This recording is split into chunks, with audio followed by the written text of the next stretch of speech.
Sabe aquela famosa frase que diz, do pó vieste, ao pó voltarás? Hoje a gente vai analisar qual é o significado cabalístico disso, com uma segunda parte que geralmente o pessoal não conhece dessa famosa citação bíblica. Eu sou Yair Alon e esse é o Zohar Diário.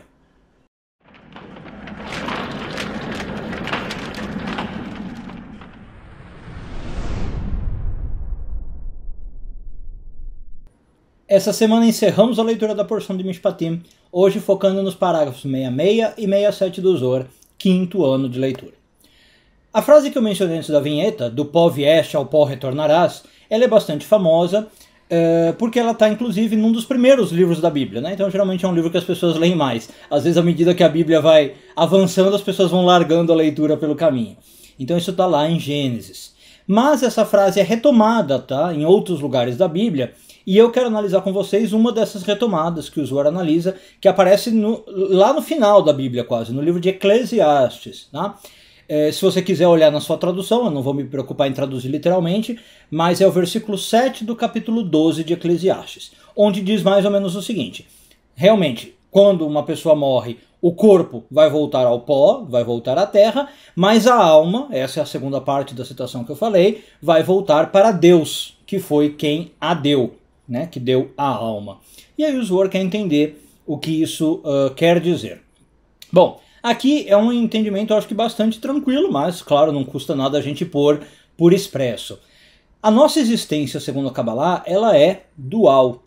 Ela tem duas partes, ou duas características. Em que sentido? A gente é composto de corpo e de alma, né? O corpo é material, é sólido, e a alma é etérea, sutil.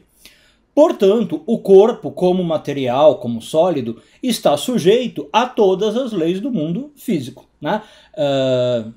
As leis da matéria, as leis da física, as leis da química, as leis do que a gente vê ao nosso redor. E uma dessas leis, lembra o Zohar, é a decomposição, o fim das coisas, né?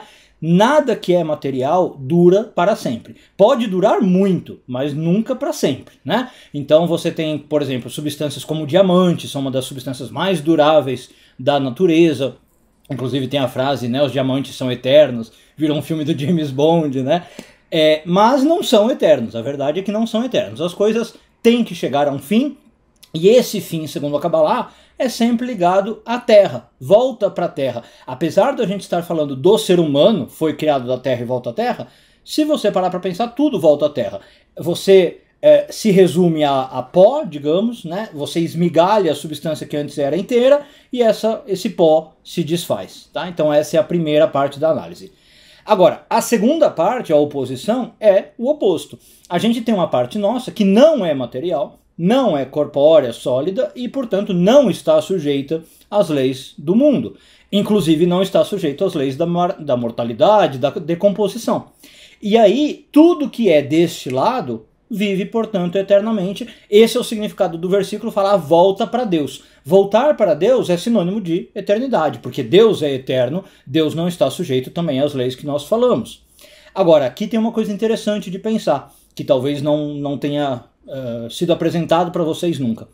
Em geral, a gente fala apenas da alma, né?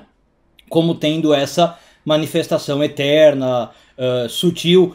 Mas, na verdade, existem outras coisas desse domínio. Assim como no mundo físico tem o nosso corpo e um monte de outras coisas, no mundo espiritual também. Por exemplo, a Kabbalah ensina que emoções muito fortes têm esse mesmo domínio, elas são eternas. Um amor muito forte que você sentiu não morre quando o seu corpo morre, quando o seu corpo volta para a Terra. Esse amor continua sendo repercutido no mundo, ou sentido no mundo, ou tendo seus efeitos no mundo. Um ódio muito grande que você sentiu, né? Outras coisas que são eternas. As criações artísticas. Veja bem, não o objeto artístico, né? Por exemplo, se eu pinto um quadro, o quadro é material, uma hora vai ser decomposto. Mas a impressão artística que aquele quadro causa nas pessoas, que uma música, né, causa nas pessoas, pode ser sim eterno, não sempre também, né? Tem músicas que duram um pouco e caem no esquecimento, tem obras que não chegam a essa magnitude, mas tem criações do homem, criações artísticas, que têm essa magnitude espiritual, e são para todo sempre, são eternas, tá? Então, não só a alma, perceba que tem outras coisas. E aí, portanto, a conclusão do Zohar, o ensinamento do Zohar é: a gente deveria, né, ou seria legal a gente ter essa consciência o tempo inteiro, de que nós vivemos nessa dualidade e que certas coisas são de um domínio e estão destinadas a perecer e terminar, por mais que a gente não queira, por mais que a gente tente evitar, e tem outras coisas, por outro lado, que são do domínio espiritual e jamais vão perecer. De novo, por mais que a gente não queira, por mais que a gente nem saiba, às vezes, essas coisas certamente são eternas. Um bom dia a todos, Shabbat Shalom e tudo de bom.